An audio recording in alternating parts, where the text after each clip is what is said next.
ఒక సీజన్కి తగినట్లుగా కథ రాసుకొని ఆ కథలో అయ్యప్పకు సంబంధించిన ఇరుమడిని ఒక భాగంగా చేసి అంటే ఒక కంట్రోలింగ్ పవర్, హీరోని కంట్రోలింగ్ పవర్ లాగా చేస్తూ అట్ ద సేమ్ టైము దాన్ని కమర్షియల్గా ఈ శివ నిర్వాణ డైరెక్టర్ ఇరుముడి అని ఒక సినిమా తీసేది.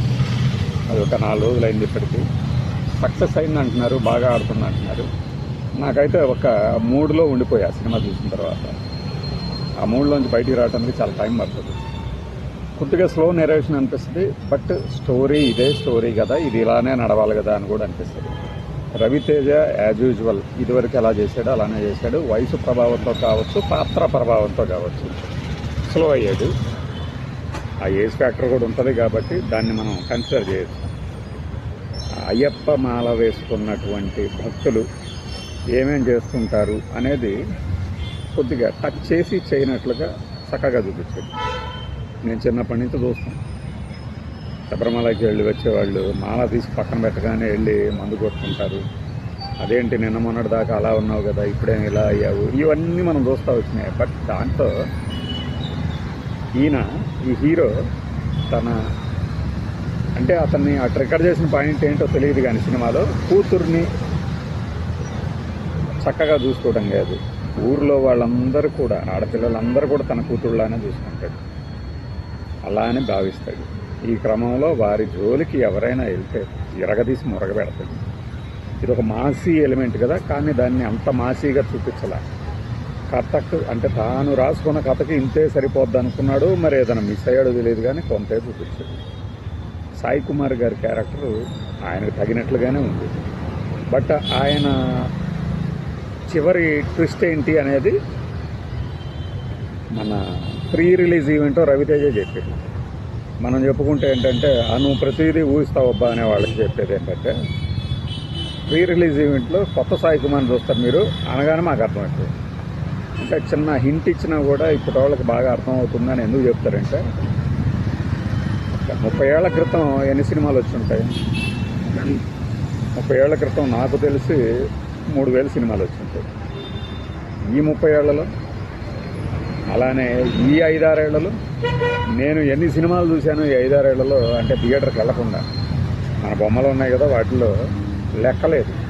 అలానే ఈ సినిమా ఈ మధ్యన నేను ఒక హాలీవుడ్ ఫ్లాప్ సినిమా గురించి చెప్పాను.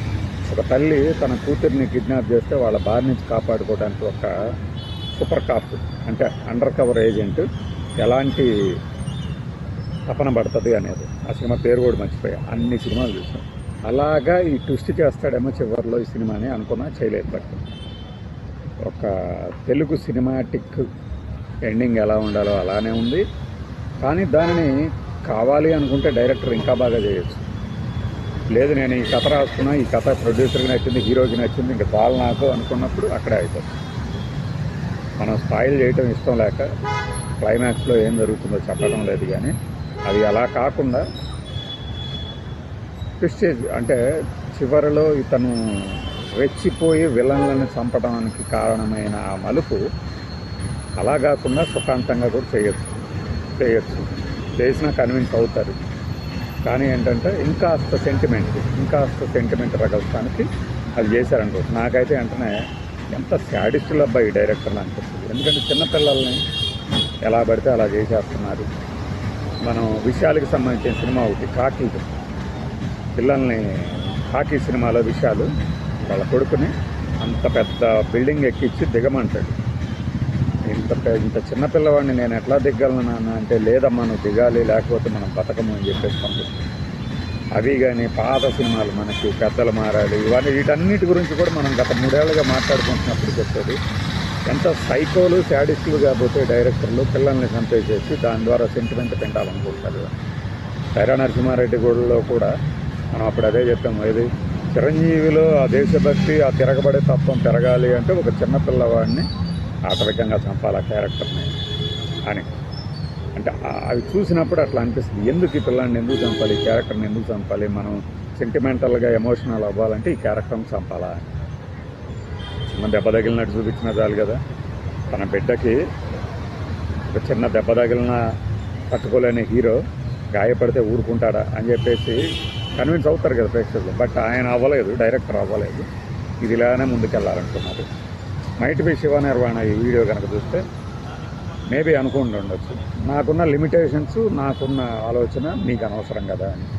ఆ కోణంలో చూసినప్పుడు ఇప్పటికే ఇది 50 కోట్ల రూపాయలకి పైగా ఆగస్టు 24 ఉదయం 10 గంటల్లో సమయానికి 50 కోట్లకు పైగా కలెక్ట్ చేసిన సినిమాగా రికార్డులో ఉంది కాబట్టి, సో మళ్ళీ మనకు ఒక ధమాకా తర్వాత రవితేజకి ఒక హిట్ వచ్చిందని భావించవచ్చు డేటాని బట్టి.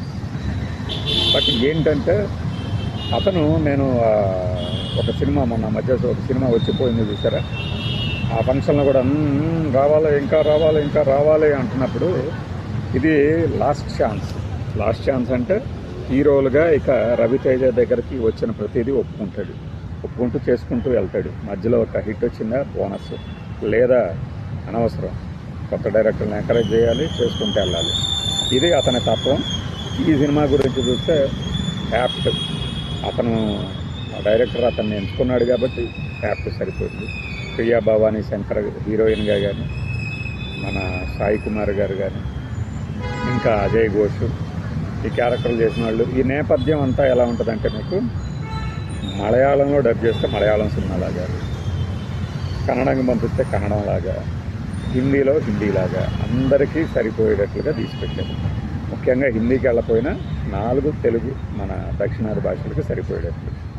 సో మార్కెట్ పరంగా ఒక సేఫ్ సబ్జెక్ట్ని డిజైన్ చేసుకొని దానికి తగినట్లుగా మంచి ప్లాట్ని తీసుకొని తయారు చేసి ప్రేక్షకుల మీదకి వదిలారు ఈ సీజన్లో.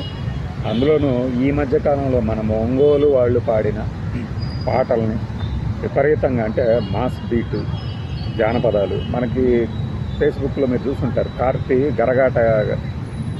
గరగాట గోపన్న అని చెప్పేసి ఒక సినిమా ఉంది, డబ్బింగ్ సినిమా, పాత సినిమా, వాళ్ళ నాన్నగారు శివకుమార్ గారు చేశారు అందులో, గరగాట గోపయ్య అని. అందులో ఒక పాట ఉంటుంది, దాన్ని గరగాట అంటారు, మనకి ఇక్కడేమో ఇది. దానికి డ్యాన్సులు వేస్తున్న వీడియో చూసుంటారు.